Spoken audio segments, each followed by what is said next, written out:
महात्मा गांधी को किसने मारा? सवाल आसान लगता है, लेकिन गंभीरता से सोचा जाए तो पेचीदा है। साधारण तौर पर देखा जाए तो महात्मा गांधी जी की मौत का सीधा जिम्मेदार नथुराम गोडसे था, जिसने गांधी जी को 3 गोलियां मारी और उनकी हत्या कर दी।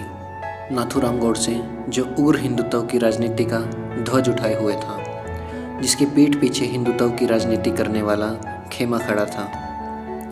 गांधी जी की हत्या स्वतंत्र भारत की पहली आतंकवादी कार्रवाई थी, जिसको हिंदुत्ववादी खेमे ने अंजाम दिया था। गांधी की हत्या के बाद हिंदुत्ववादी संगठनों ने गांधी की हत्या पर खुशी मनाते हुए पूरे देश में लड्डू बांटे।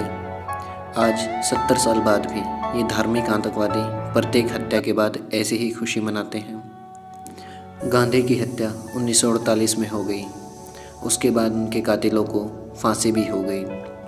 लड्डू बांटने वाले संगठनों पर उस समय की सरकार में गृह मंत्री रहे सरदार पटेल ने बैन भी लगा दिया। लेकिन क्या गांधी को मारने से गांधी मर गए? मेडगर एवर ने कहा है कि आप इंसान को तो मार सकते हो, लेकिन उसके विचार को नहीं मार सकते हो। हत्यारी सोच ये जानती थी, इसलिए उन्होंने सबसे पहले गांधी को मारा। गांधी की सोच को मारने के लिए वो पिछले 70 सालों से लगे हुए हैं। बहुत हद तक कामयाब भी हुए हैं। ऐसी हत्यारी सोच कामयाब कैसे हुई, ये सोचना आज ज़रूरी है। सबसे पहले तो उस समय की जो महान शख्सियत थी उनको जान लें। जवाहरलाल नेहरू, डॉक्टर अंबेडकर, सरदार पटेल, ये तीनों जो उस समय कांग्रेस के पदाधिकारी व भारत सरकार और भारत की बहुमत जनता का नेतृत्व कर रहे थे, ये सब गांधी जी के अनुयायी थे, उनको पूजनीय मानते थे।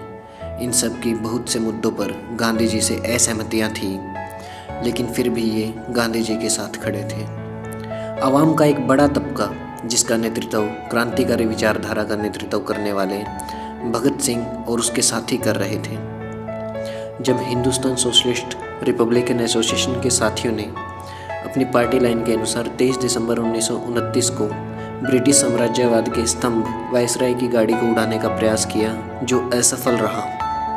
गांधी जी ने इस घटना पर एक कटुतापूर्ण लेख बम की पूजा लिखा, जिसमें उन्होंने वायसराय को देश का शुभचिंतक और नवयुवकों को आज़ादी के रास्ते में रोड़ा अटकाने वाले कहा। गांधी जी के इस लेख के जवाब में भगवती सिंह वोहरा ने बम का दर्शन नाम से लेख लिखा, जिसे भगत सिंह ने जेल में अंतिम रूप दिया। लेख में हिंसा और अहिंसा पर विस्तार से लिखा गया। इसके साथ ही क्रांतिकारी मंसूबे जाहिर किए गए, जिससे देश ही नहीं मानवता की आज़ादी का रास्ता क्या हो स्पष्ट किया गया। लेख में गांधी जी के विचार की तार्किक आलोचना बड़ी ही मजबूती से की गई। इससे पहले शायद ही किसी ने गांधी जी के विचार की ऐसी तार्किक आलोचना खुले मन से की हो। लेकिन पूरे लेख में एक भी शब्द गांधी जी के व्यक्तिगत तौर पर खिलाफ नहीं लिखा गया। इसके विपरीत महात्मा गांधी को जनता का नेतृत्व करने वाला इंसान बताया। क्रांतिकारी तबका महात्मा गांधी की बजाय सांप्रदायिक व सामंतवादियों की क्रांति की राह में सबसे बड़ा रोड़ा मानता था, जिसका नेतृत्व हिंदुत्ववादी ताकतें कर रही थी। अब हम 2022 पर आते हैं। आज वर्तमान में हम भगत सिंह को आदर्श मानने वाले किसी से भी जब महात्मा गांधी के बारे में पूछते हैं तो वो गांधी से नफरत करता मिलेगा। हम डॉक्टर अंबेडकर को आदर्श मानने वाले से बात करेंगे तो वो गांधी को गालियाँ देता मिलेगा। कांग्रेसियों से बात करेंगे तो वे दबी जुबान में बोलते मिलेंगे कि गांधी ने ही सारा नाश किया है। हिंदुत्ववादी टोली तो गांधी का विरोध करेगी ही, क्योंकि वो तो उसकी हत्या में सीधा सीधा शामिल ही थी। गांधी की हत्या के बाद पूरे देश में सबको मालूम था कि महात्मा की हत्या किसने और क्यों की। सांप्रदायिक ताकतों ने बड़ी ही चतुराई और झूठ का सहारा लेते हुए भगत सिंह, डॉक्टर अंबेडकर को मानने वाले और यहाँ तक गांधीवाद के सहारे सत्ता हासिल करने वाले कांग्रेस कार्यकर्ताओं को गांधी के विरोध में खड़ा कर दिया। हिंदुत्ववादी ताकतें, जिनका देश की आज़ादी की लड़ाई में योगदान शून्य था, इसके विपरीत वो अंग्रेजों के साथ ही खड़े रहे, अंग्रेजों के मुखबिर का काम करते रहे। देश को आज़ाद होते ही सत्ता हासिल कैसे हो, इसके लिए उन्होंने धर्म के नाम पर दंगे करवाए। गांधी जी जहाँ भी जाते लोगों से दंगे न करने की अपील करते और वहीं दंगे बंद हो जाते। हिंदुत्ववादी ताकतों की राह में सबसे बड़ा रोड़ा महात्मा जी बन गए थे।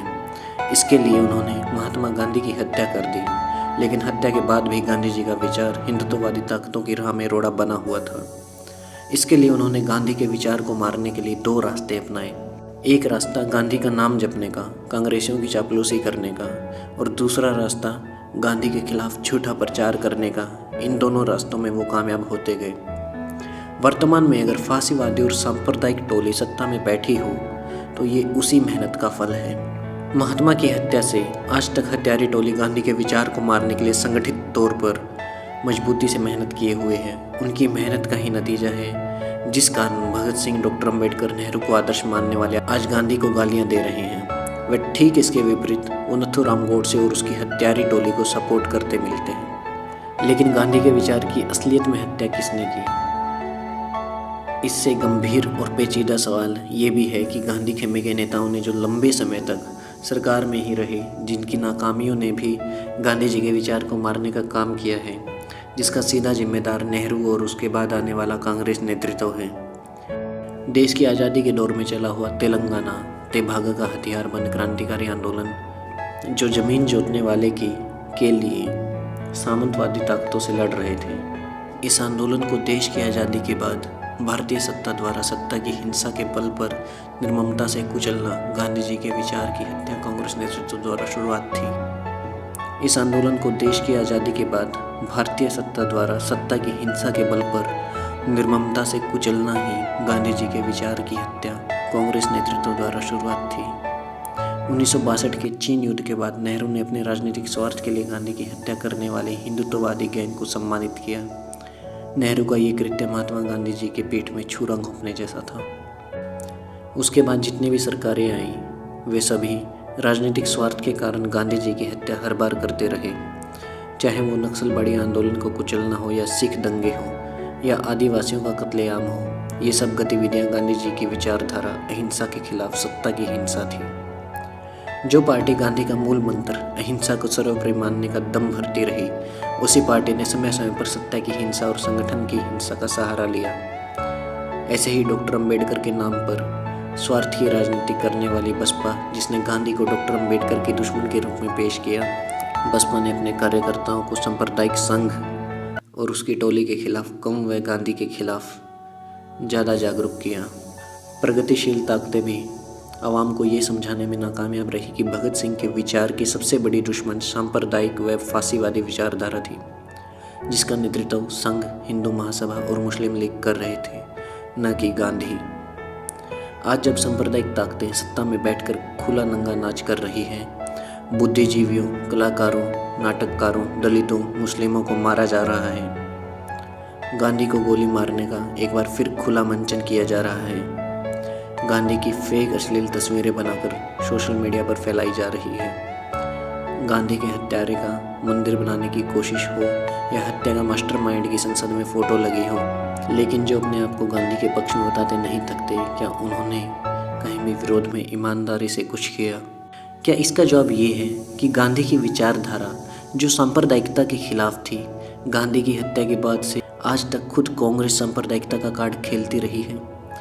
भारत में हुए सिख विरोधी दंगे क्या कांग्रेस पर एक काला दाग नहीं है?